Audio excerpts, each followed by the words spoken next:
हर हर महादेव। मित्रों भगवान शिव ने बताया कि कौन से पुत्र की मृत्यु पिता से पूर्व ही हो जाती है। मित्रों, एक समय की बात है जब भगवान शिव और माता पार्वती पृथ्वी लोक पर भ्रमण कर रहे थे।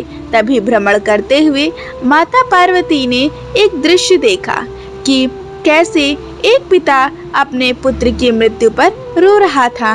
तभी माता पार्वती ने भगवान शिव से एक प्रश्न किया। माता पार्वती ने भगवान शिव से पूछा कि हे महादेव, आखिर किस पाप के कारण एक पिता को अपने पुत्र की मृत्यु देखनी पड़ती है तथा क्या किस्मत को बदला जा सकता है। माता पार्वती के इन प्रश्नों को सुनकर महादेव कहते हैं कि हे पार्वती, आज मैं आपको इन दोनों प्रश्नों का उत्तर एक कथा के माध्यम से दूंगा। इसलिए हे प्रिय, तुम इस कथा को ध्यान पूर्वक सुनना, क्योंकि यह कथा बहुत ही महत्वपूर्ण होने वाली है। तब माता पार्वती भगवान शिव से कहती हैं कि हे प्रिय, आप इस कथा को सुनाना आरंभ करें। मैं इस कथा को पूरे मन लगाकर सुनूंगी। हे मित्रों, आप इस कथा को अंत तक जरूर देखें और अगर आपको यह कथा पसंद आए तो वीडियो को लाइक, शेयर और सब्सक्राइब जरूर करें। तो माता पार्वती को भगवान शिव कथा सुनाते हुए कहते हैं, हे प्रिय, एक समय की बात है, हिमालय पर्वत के शिखर पर पक्षियों की एक विशाल सभा लगी हुई थी। उन समस्त पक्षियों में आपस में कुछ ज्ञान की चर्चा चल रही थी। कुछ पक्षी प्रश्न करते हैं और उनमें से जो ज्ञानी पक्षी थे वे उन प्रश्नों के उत्तर देते हैं। ज्ञान चर्चा के दौरान एक प्रश्न ऐसा खड़ा हो गया जिसे सुनकर सारे पक्षी सोच में पड़ गए। वह प्रश्न यह था कि मृत्युलोक में कुछ पुत्रों की मृत्यु पिता से पहले क्यों हो जाती है और कुछ पुत्र माता पिता को दारुण दुख क्यों देते हैं। ऐसा क्यों होता है। मित्रों, जिस पिता की आंखों के सामने ही उसके जवान पुत्र की मृत्यु हो जाए, उस पिता को कितना बड़ा दुख होता होगा। होना ही चाहिए, क्योंकि पहले पिता की मृत्यु हो और पुत्र ही पिता का दाह संस्कार करे। लेकिन कई बार कुछ अभागे पिता को अपने हाथ से अपने पुत्रों का अंतिम संस्कार करना पड़ता है। ऐसी स्थिति में एक पिता जीवित ही मृत्यु के समान कष्ट भोगता है। कई बार कुछ बेटे अपने माँ बाप के साथ शत्रु जैसा व्यवहार करते हैं, उन्हें मारते पीटते हैं, उनकी देख रेख नहीं करते हैं, उन्हें तन्हा छोड़ देते हैं। इससे भी एक मृत्यु के समान कष्ट होता है। मित्रों, समस्त पक्षियों में यह चर्चा चल रही थी। किसी की समझ में नहीं आ रहा था कि आखिर ऐसा क्यों होता है। विषय बहुत ही महत्वपूर्ण था। तभी पक्षी राज गरुड़ का उस सभा में आना होता है। पक्षी राज गरुड़ एक बूढ़े गिद्ध का रूप धारण करके आते हैं और एक जगह पर बैठ जाते हैं। सभी पक्षियों ने खड़े होकर उनका अभिवादन किया। गरुड़ जी कहने लगे, हे पक्षियों, आखिर आपके बीच किस बात पर चर्चा चल रही है? किस बात को लेकर आप इतनी उलझन में हैं? तब उनमें से एक पक्षी खड़े होकर कहता है, गिद्ध महाराज, हम यह जानना चाहते हैं कि हमारे बीच में आज का जो संवाद है वह यह है कि पिता से पहले पुत्र की मृत्यु आखिर क्यों हो जाती है। पक्षी राज गरुड़ कहने लगे, हे पक्षियों, सनातन धर्म शास्त्रों के अनुसार आपका यह जीवन पिछले जन्म पर आधारित होता है। यह भी जरूरी नहीं है कि पूरा जीवन ही पिछले जन्म पर आधारित हो, लेकिन पिछले जन्म का हमारा कुछ हिसाब किताब अगर बाकी रह जाता है तो वह हमें इस जन्म में पूरा करना होता है। तो पहले हमें यह समझना होगा कि हमारा कर्म ही हमारी गति तय करता है। आपके द्वारा किया गया कर्म ही आपके भविष्य को निर्धारित करता है।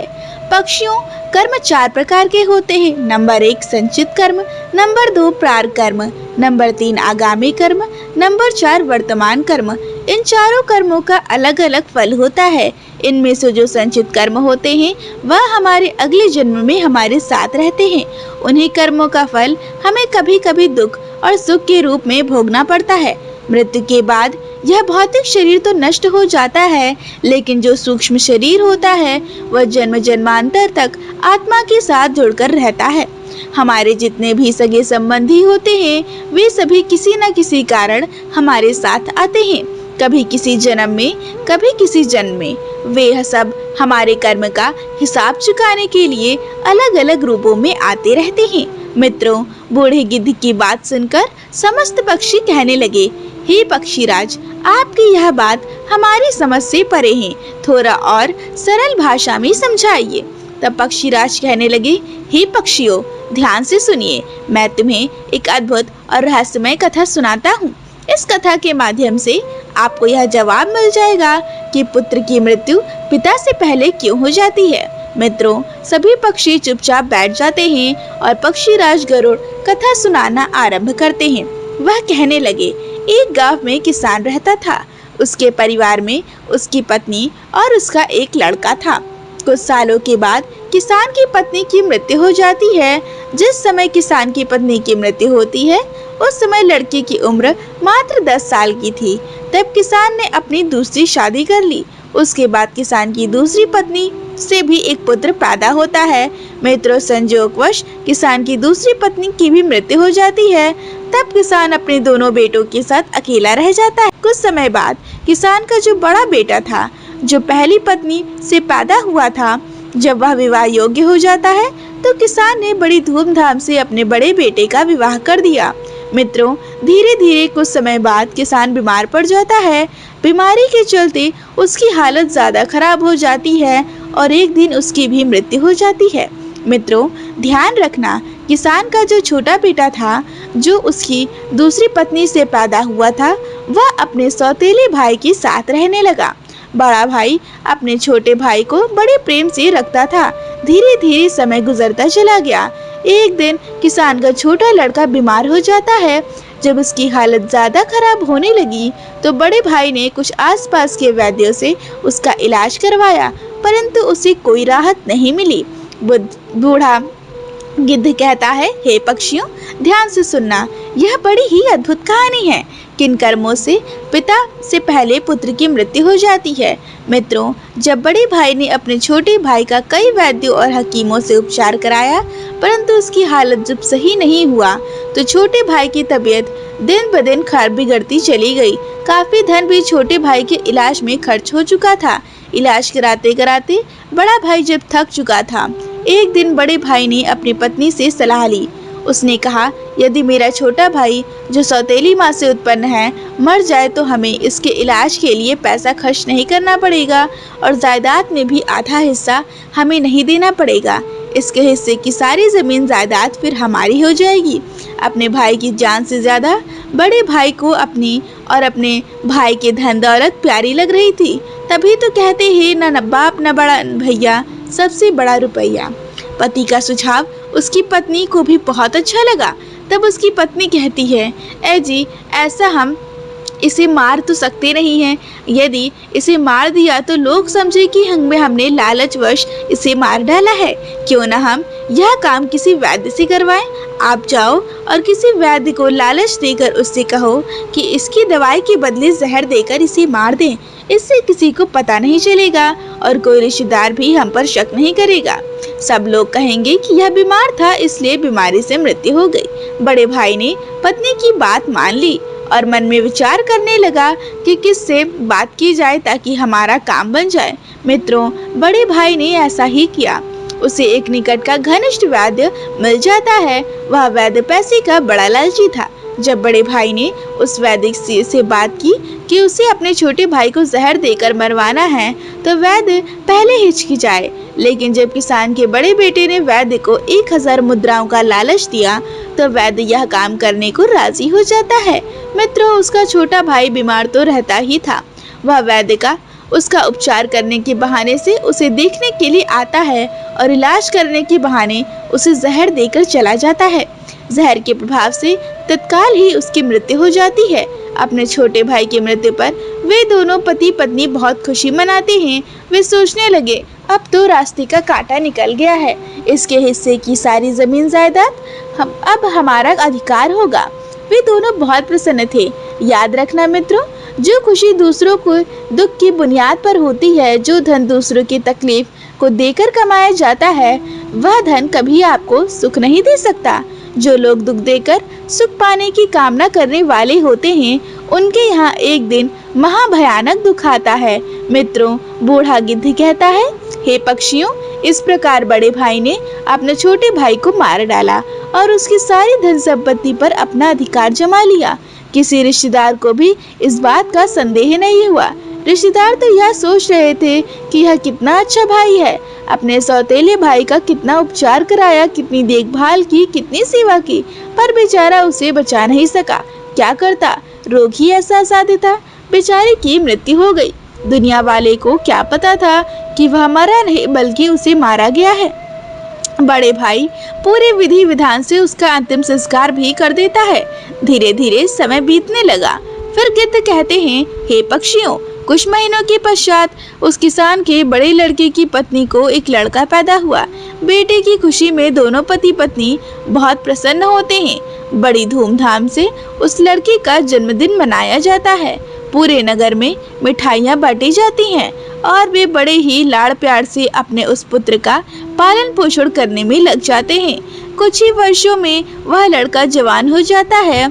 उन्होंने अपने लड़के की एक सुंदर सी कन्या को देखकर उसकी शादी कर दी। बड़ी धूमधाम से किसान ने अपने बेटे का विवाह किया। बेटे की शादी में खूब धन खर्च किया। बेटे की बहू जब घर आ जाती है, जब उसकी शादी हो गई, तो वह लड़का कुछ दिनों के बाद अचानक से ही बीमार होने लगा। माँ बाप ने उसके इलाज के लिए बहुत से वैद्यों को बुलाया, बड़े बड़े डॉक्टरों को बुलाया और उसका इलाज कराने लगे।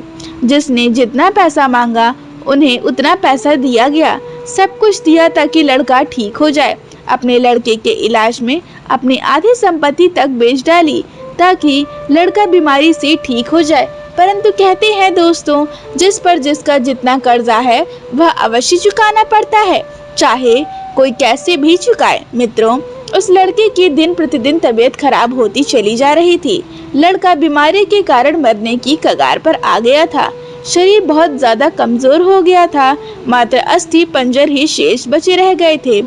लड़के को चारपाई पर लिटा रखा था और उसका पिता अपने कुछ रिश्तेदारों के साथ और पत्नी के साथ अपने पुत्र की दयनीय हालत को देखकर दुखी होकर उसकी तरफ देख रहा था। अपने रिश्तेदारों से कह रहा था, यह क्या हुआ? मेरा इकलौता पुत्र है। भगवान ने मुझे किस पाप की सजा दी है? देखिए श्रोताओं, उसी समय वह लड़का बोल उठा। उसने अपने पिता से कहा, भाई, अपना हिसाब साफ हो गया है, बस अब कफन और लकड़ी का हिसाब बाकी है, उसकी तैयारी कर लो। यह सुनकर उसके पिता ने सोचा कि लगता है बीमारी के कारण लड़के का दिमाग भी ठीक से काम नहीं कर रहा है।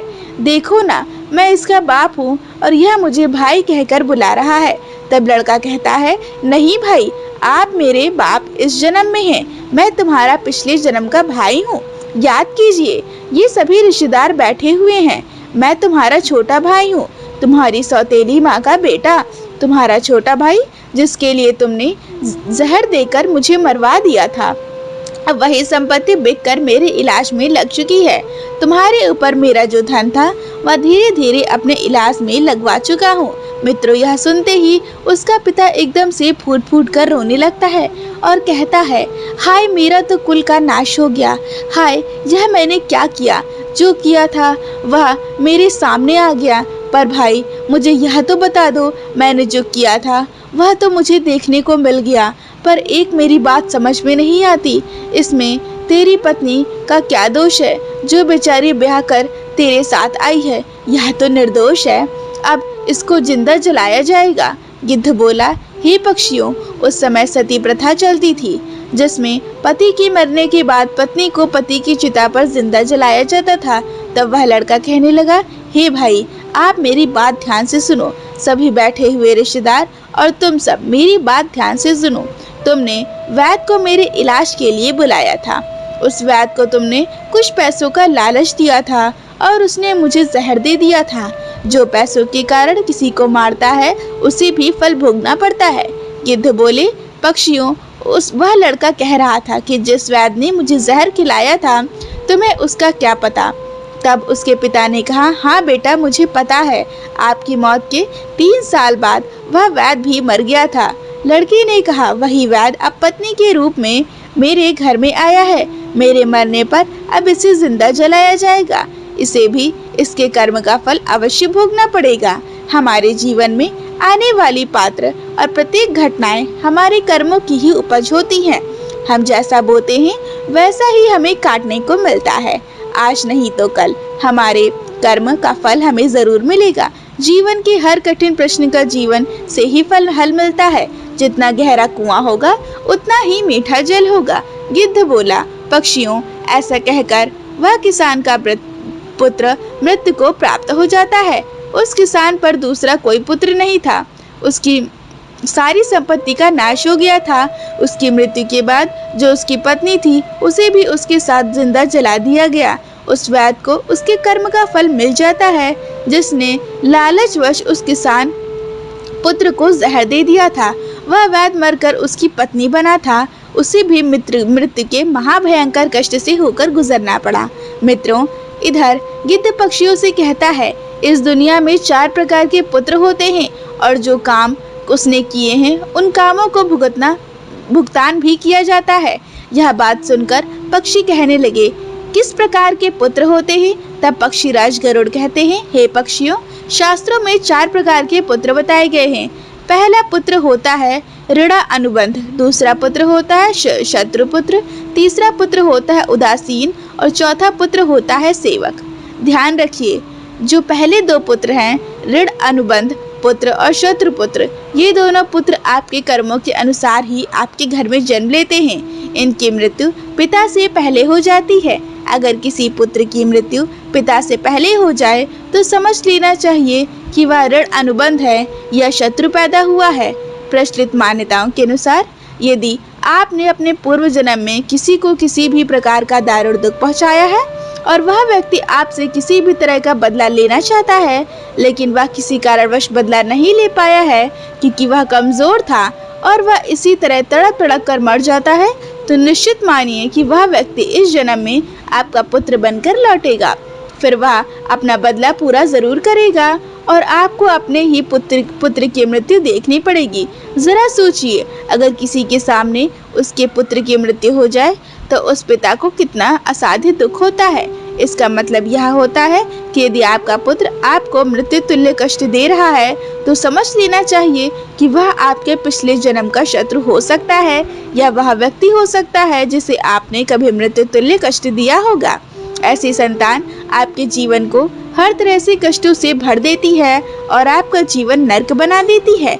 ऐसी संतान आपको मारती है, सताती है, आपकी धन संपत्ति को कर्म के माध्यम से बर्बाद कर देती है और एक दिन आपको भीख मांगने पर मजबूर कर देती है। तो पक्षियों, इस तरह से पिता से पहले वही 2 पुत्र मरते हैं जो ऋणा अनुबंध होते हैं और जो शत्रु पुत्र होते हैं। वे अपने कर्मों का लेखा जोखा पूरा करने के लिए किसी के यहाँ आकर जन्म धारण करते हैं। भगवान श्री कृष्ण ने अर्जुन से गीता में स्पष्ट कहा है, हे अर्जुन, इस संसार में जितने रिश्ते नाते हैं वे सभी पिछले कर्मों के अनुसार प्राप्त होते हैं। इस महाभारत में जितने भी तुम्हारे सगे संबंधी दिखाई दे रहे हैं, यह सभी तुम्हारे और इनके पिता का लेखा जोखा है। हे अर्जुन, तुमने पूर्व जन्म में जब तुम धर्म के पुत्र थे और मैं तुम्हारा बड़ा भाई नारायण था और तुम मेरे छोटे भाई अनुज थे, उस समय तुमने इस दुर्योधन को पराजित किया था। उस समय दुर्योधन ने हार का बदला लेने के लिए यह प्रतिज्ञा कर रखी थी कि हे अर्जुन, मेरे सामने जब भी तू आएगा तब मैं तुझसे बदला लूंगा। हे अर्जुन, प्राणी को अपने कर्म का फल भोगना पड़ता है। जिसका जिस पर कर्ज होता है वह उसको 100 जन्मों के बाद भी चुकाना पड़ता है। यही बात भगवान श्री कृष्ण ने पितामह भीष्म से कही थी। यह बात महाभारत काल की है। महाभारत का भीषण युद्ध समाप्त हो चुका था। विजेता सहित श्री कृष्ण शरशैया पर पड़े पितामह भीष्म का आशीर्वाद लेकर लौटने लगे। तब पितामह ने श्री कृष्ण को अपने पास बुलाया। कृष्ण के पास आए तो भीष्म ने उनसे पूछा, हे मधुसूदन, मैं अपने किस कर्म की वजह से नुकीले तीरों से बनी इस शैया पर असाध्य कष्ट भुगत रहा हूँ।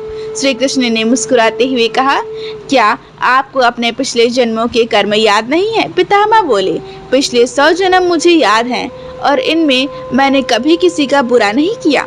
श्री कृष्ण ने उनसे सहमति जताते हुए कहा, यह सही है कि 100 जन्मों में आपने ऐसा कुछ नहीं किया। यह 100 जन्म की बात है। उस जन्म में भी आप एक युवराज थे। एक बार जंगल से आप गुजर रहे थे। एक पेड़ के नीचे कुछ देर आराम करने के बाद आप चलने लगे तो ऊपर से एक करकैटा अर्थात कई पैरों वाला कीड़ा आपके घोड़े की गर्दन पर गिरा। आपने अपने तीर से उसे उठाकर पीछे की ओर फेंक दिया। वह करकैटा पीछे बेर की कटीली टहनी पर पीठ के बल गिरा। बेर की कांटे उसकी पीठ में धंस चुभ गई। बेचारा करकैटा कांटों से निकलने की जितनी ही कोशिश करता, कांटे उसे उतने कष्ट देते। करकैटा उसी अवस्था में कई दिन तक जीवित रहा। उसकी तकलीफ आपके नाम दर्ज हो चुकी थी, लेकिन आपके पुण्य कर्म इतने प्रबल थे कि वह पाप फलित नहीं हो पा रहा था। फिर आज क्यों? पितामह ने इस सवाल पर श्री कृष्ण ने उन्हें बताया। दुर्योधन की सभा में जब द्रौपदी की चीरहरण हो रहा था तब आप उसे बचाने में समर्थ थे, लेकिन इसके बावजूद आपने दुर्योधन को रोकने की कोई कोशिश नहीं की। इससे आपका सभी पुण्य क्षीण हो गया और 101 जन्म पहले से इस पाप को फलित होने का मौका मिल गया। जब हम जन्म लेते हैं या फिर जब हम गर्भ में रहते हैं तब हम उस ईश्वर से यही प्रार्थना करते हैं कि इस पूर्व जन्म के बंधन से इस बार हमें मुक्त करें। इस जन्म लेने के उपरांत हम अच्छे कर्म करेंगे, लेकिन जन्म लेने के उपरांत हम इन बातों को भूल जाते हैं, मोह माया के वश में हो जाते हैं। कर्म के फल कभी न कभी मिलते ही हैं। इसलिए पृथ्वी पर निवास करने वाले प्रत्येक प्राणी व जीव जंतु को कर्म फल भोगना पड़ता है। कर्मों के ही अनुसार उनका जन्म होता है। कभी किसी प्राणी को नहीं सताना चाहिए, भले ही वह छोटा सा कीड़ा ही क्यों न हो। तो देखिए मित्रों, इस संसार में 4 तरीके के पुत्र बताए गए हैं। जो 2 तरह के पुत्र होते हैं, ऋण अनुबंध और शत्रु पुत्र। यदि हम किसी के कर्जदार है, किसी का कर्जा हमने खाया है या किसी से पैसे लिए हैं या पैसे वापस नहीं किए, तो वह पैसे हमें चुकाने पड़ेंगे। यदि इसी जन्म में कुछ चुका दिया है तो सब कुछ अच्छा है, और यदि वह अगले जन्म में चला गया तो आपको भी यही दारुण दुख झेलने को मिल सकता है। वह पुत्र के रूप में अगला जन्म लेगा, भाई के रूप में जन्म लेगा, या आपके प्रिय किसी सगे संबंधी के रूप में जन्म लेगा, या फिर आप गधा, बैल या कुत्ता बनेंगे। आप उन पैसों को चुकाएंगे। आपको कर्ज तो जरूर चुकाना पड़ेगा। यही शाश्वत विधान है, यही प्रकृति का नियम है। हर क्रिया की प्रतिक्रिया अवश्य होती है। तो दूसरा प्रकार का पुत्र होता है शत्रु पुत्र। वह भी आपसे बदला लिए बिना आपको नहीं छोड़ेगा।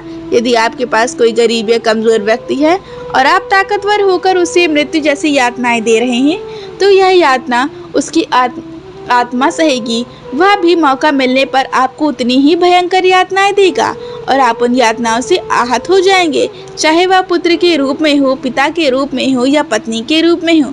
इस प्रकार पहले 2 प्रकार के पुत्र की मृत्यु पिता से पहले हो जाती है। बाकी 2 प्रकार के मित्र, उदासीन और सेवक की मृत्यु पिता के बाद होती है। ये पुत्र खूब आपकी सेवा करते हैं क्योंकि आपने पिछले जन्म में कुछ अच्छे कर्म किए होते हैं। इस प्रकार पिता को पुत्र की मृत्यु नहीं देखनी पड़ती। हमें हमेशा ध्यान रखना चाहिए कि किसी का कुछ भी उधार या उपकार न ले। यदि ले तो उसे वापस कर दे। दूसरी बात, किसी को इतना परेशान नहीं करना चाहिए कि वह हमसे कमजोर है और हमें उसे मृत्यु जैसी यातनाएं दे रहे हैं। वह भी मौका मिलते ही आपसे अपना हिसाब किताब जरूर चुकाएगा। अब आप समझ गए होंगे कि कौन से पुत्र की मृत्यु पिता से पहले हो जाती है और कौन से पुत्र की मृत्यु पिता के बाद होती है। तो इस प्रकार भगवान शिव ने माता पार्वती को बताया कि किस पाप के कारण पुत्र की मृत्यु पिता से पहले हो जाती है, तथा माता पार्वती का दूसरा प्रश्न यह था कि क्या किस्मत को टाला जा सकता है। तो यह कहानी जानने के लिए आपको डिस्क्रिप्शन में इसका लिंक मिल जाएगी, आप वहां से जाकर देख सकते हैं। अगर इस कथा को सुनाते वक्त मुझसे कोई त्रुटि हुई होगी तो इसके लिए मुझे क्षमा करें, और अगर आपको यह कथा पसंद आए तो इसे ज़्यादा से ज़्यादा शेयर करें ताकि हमारे सभी भाई बंधुओं को यह जानकारी प्राप्त हो। और अगर आपको वीडियो पसंद आई हो तो इसे लाइक, शेयर और सब्सक्राइब ज़रूर करें और हमारे चैनल की नोटिफिकेशन बेल को ऑन करना ना भूलें।